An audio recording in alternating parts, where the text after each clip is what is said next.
Time now for sports on 104.7 The Cave. Here's Ned Reynolds. Mike, the intern, Ned Reynolds, in the studio Thursday morning. So Team USA didn't do that great in the most recent tournament, and do you think that's the reason they fired the coach? I think there's several, and that certainly is the key reason, but I think there's some political motivation, too, as far as getting rid of Greg Berhalter is concerned. He was the coach of Team USA, and they played in the Copa Americas tournament, which is still going on. The championship will be coming up, I believe, this weekend when Argentina plays Colombia. But that's Copa America is the Western Hemisphere version of Euro 24, which is going on over in Europe, and that is a very big deal. Now, Copa America would like to believe it's the equivalent. It isn't. The talent level is not the same. Euro 24 is all the great European countries. Matter of fact, it'll be Spain versus Great Britain for the Euro 24 title. Anyway, that's beside the point.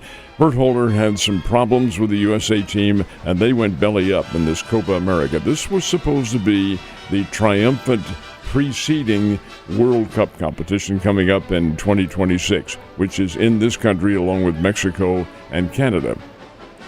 And the USA went belly up, got knocked out in one of the pool play rounds. I think it was Uruguay that beat them, and that just can't happen.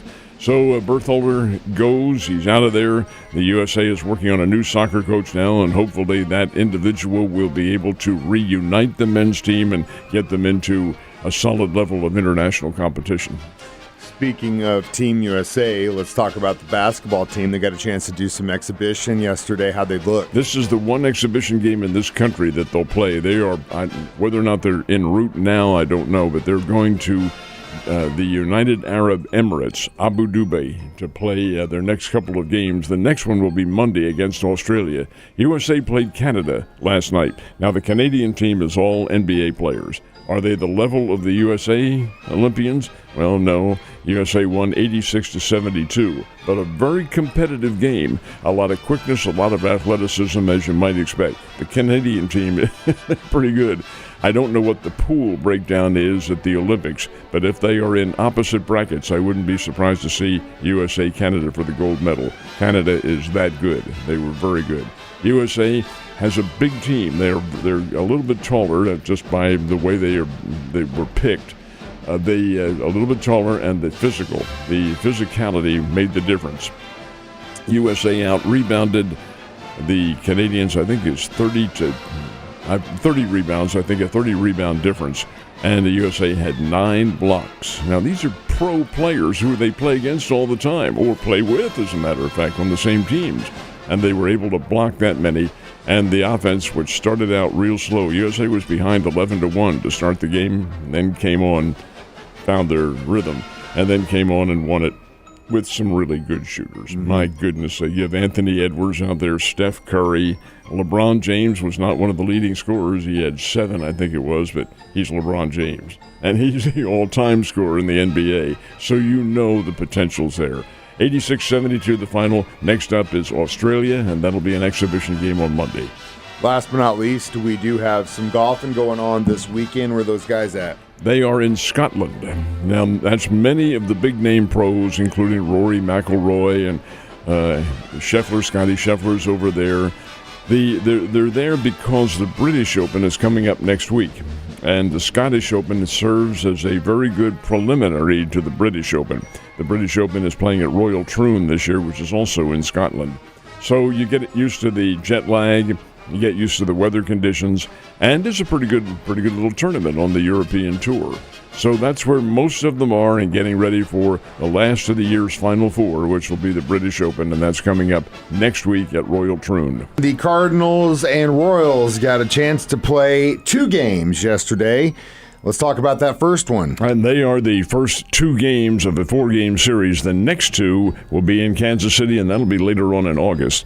Royals win in a sweep, Now, how about that? 6-4 and 8-5 were the scores, and Kansas City came up with a win. Royals were behind in both games and came back to win. Is this a major surprise? Heavens no. Look at the records. Kansas City has a great record. They have over 50 wins already, and the Cardinals do not have that many. And the Royals are a higher-rated team in the baseball rankings. So Kansas City comes on and wins a pair in St. Louis, and they did it with a veteran, Salvador Perez. He had a couple of RBIs in the first game, and a guy named Hampson had the other 2 RBIs, or in the other 2, but they had 4 of the 6 RBIs for Kansas City in the first game. Then in the second game, an 8-5 win, and Perez has 2 more RBIs in this one. Salvi Perez is going to carry this team, and he's the old pro out there.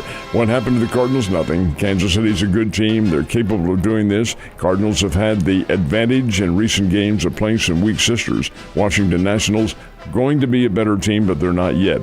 And Kansas City is at that juncture now where they're making the turn and are a very good team. Are they going to be a playoff contender?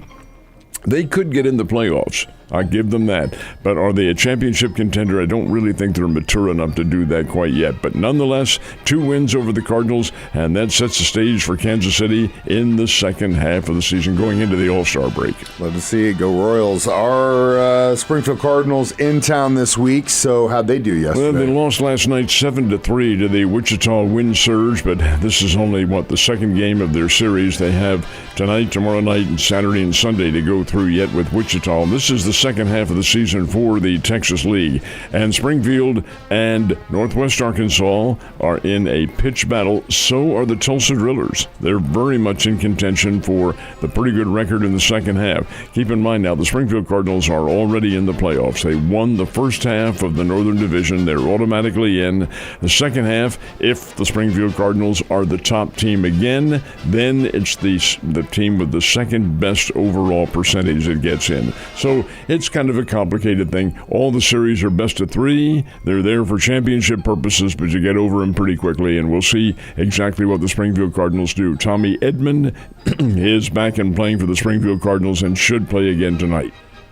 It's been a pretty active Wimbledon, wouldn't you say? It has been, and a very interesting one, too.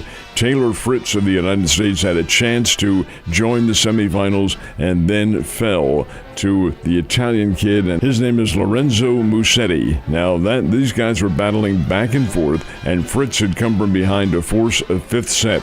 Well, in that 5th set, Fritz fell and twisted his knee. He gutted it out and he played, but he lost 6-1. So the last American is out of the championship competition. But in there are internationally outstanding players like Novak Djokovic. He will play today in his match going on at Wimbledon as the competition continues. The ladies' championship is Saturday. The men's is Sunday. It's pretty doggone good tennis on the grass at Wimbledon. Next stop on the Open Tour will be Flushing Meadow, New York, on the hard court, the United States Open. Man, so much going on. We got the Olympics. We got this. We got that. We got baseball. We got football getting ready to start up training camp. Next week. It's one of my favorite times of year. You have a great day, and I will see you on Friday.